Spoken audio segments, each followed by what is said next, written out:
Sentebale was founded to uplift vulnerable children and young people in Lesotho and later in Botswana, a small, beautiful country in southern Africa that is within South Africa. But something strange is happening. The current leadership of the charity says they are promoting decolonization, but where are people of Lesotho? They are missing in the boardroom. In this video, we're breaking down how Sentebale's leadership shift may actually be sidelining the very people it claims to serve.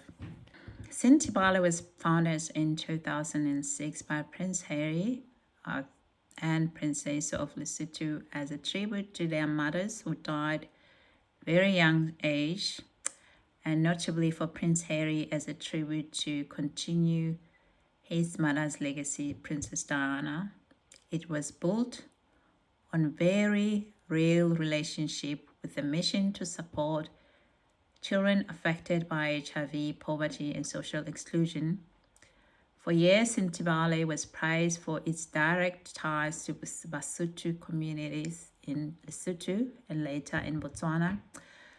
But fast forward to 2025, and things looks a little bit different and very scary at the moment for Sentebale community. The topic for today is the decolonization rhetoric versus the institutional practices, and looking at what Dr. Sophie Chandauka has publicly aligned herself with. She has publicly aligned herself as someone who is decolonizing and speaking about the empowering African youth and promoting leadership within the continent.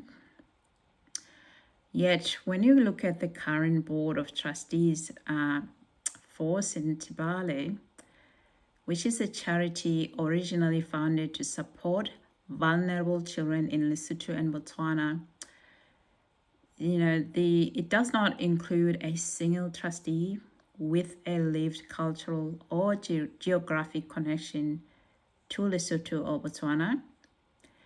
Instead, the board is currently made of high-powered Black and brown professions with strong ties to USA and UK corporate or academic.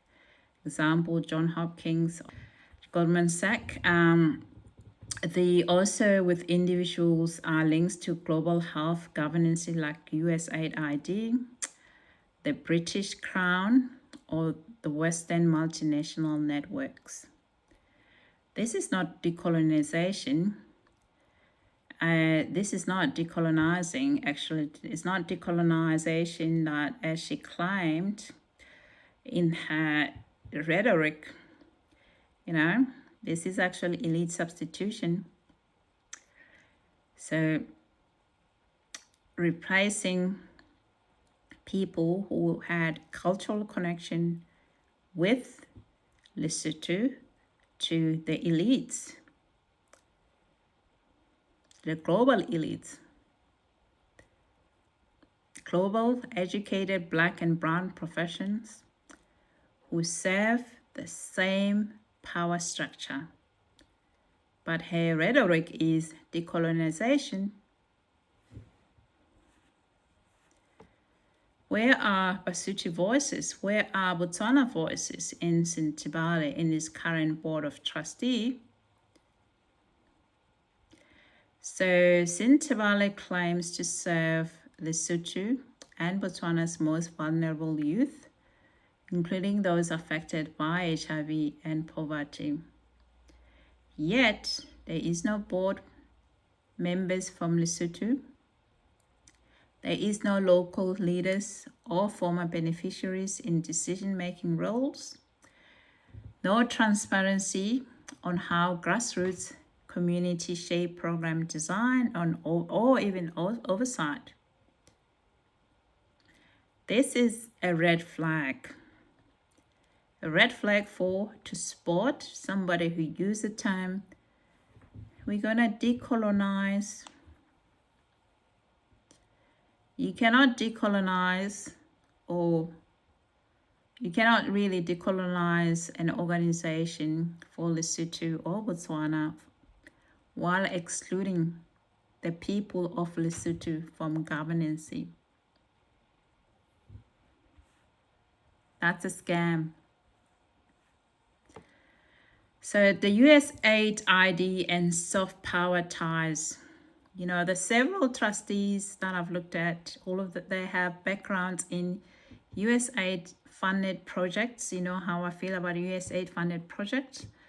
I think I told you about that before. If you look down in the videos that I made about USAID for ID funded projects and what they do. But you need to be concerned if you have any USAID funded project in your community and examine what the shenanigan they get to do.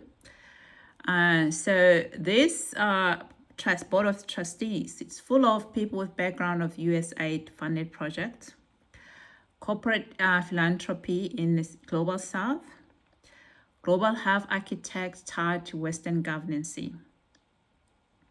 So now, Sophie is going on about decolonization.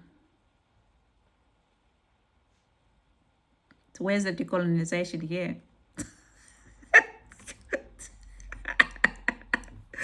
Oh, shit. Where's the decolonization here? Where is it? I can't see it. I can see it. Please comment below if there is something I'm missing here.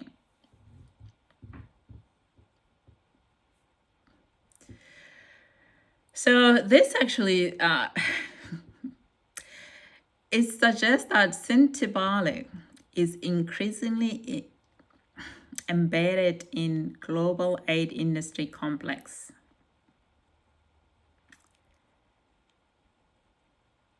Yeah. Where money and influence flow from the global north under the guise of helping the south in this setup. So is this decolonization to you? Yep. Now, locals, so in this actually setup, the locals become recipients, not the architects. So decolonization that's been talking about, it's branding, not policy.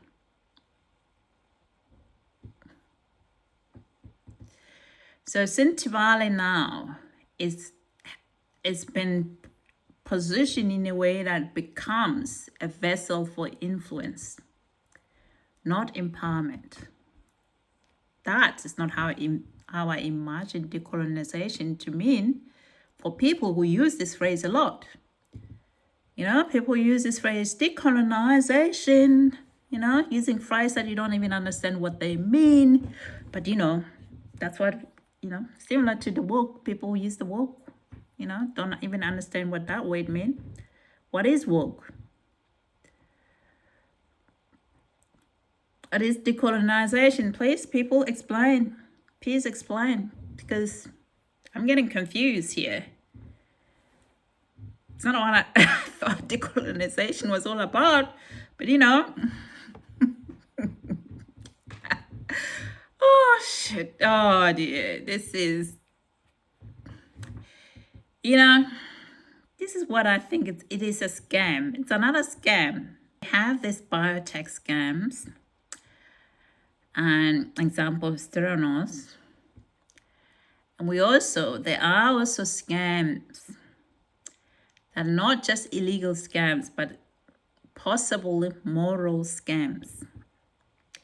Moral scams use words like diversity, equity, inclusion, DI. They use words like decolonization. But yeah, they're not illegal. They're not scams that are illegal, but they're morally scamming people. So this is one here that I suspect it's another scam. It's another scam she's been using. So let's just be precise, people. It's it may not be just a scam in a legal sense, like I say, but it functions like a reputational laundering machine. So it gives royals and elites credibility through charity work, uses powerful black and brown professionals as buffers against criticism, and using her connection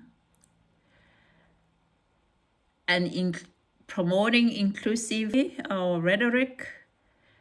It co-opts the language of liberation to reinforce the elite power. They exist. You need just to be able to see them, the moral scams. You don't get scammed by moral scams. So you give your money under the moral scam. You need to point out and see the moral scams. They look like this. Okay? This is for educational purposes, so you don't get yourself scammed out there. A board of trustees claiming to decolonize Lesotho's future without including Lesotho and Botswana people is not just ironic, it is dangerous. It allows powerful actors to appear progressive while maintaining global hierarchies that extract from, rather than uplift, the very communities they claim to serve. This might be a moral scam. A kind of, reputational laundering where wealthy, connected elites, they use, even blacks elites, that use African charities to appear progressives, to appear as for DEI, while the real powers, they stays untouched. So it's still colonization, but it's been repackaged, being relabeled from China, made in China and relabeled. All right, as if it comes from Paris.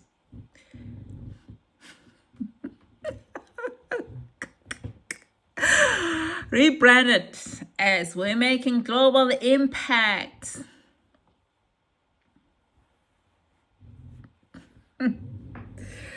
Oh dear.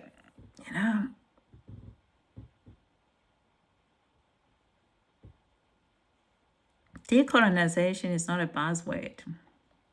It's not about, diverse figureheads. Not having diverse figurehead.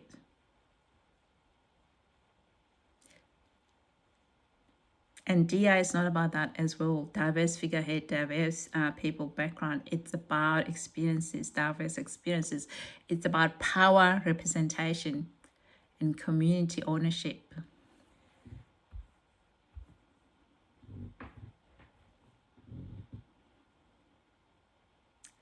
So Sentebale can still live up to its mission, but only if it centers Basotho voices, Botswana voices. Anything less is charity in disguise. If you find this video helpful, please like, share, and also consider subscribing. Let's hold this institution accountable and make sure communities are never sidelines in their own stories. They're able to tell their own stories. They're able to self-governance. They're able to have their culture and the way of life respected, regardless of race, nationality of a person. We need to make sure every leadership is accountable.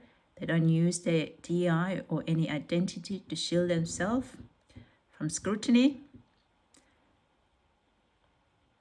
Okay? If you're new here, please consider subscribing. Until next time, see ya.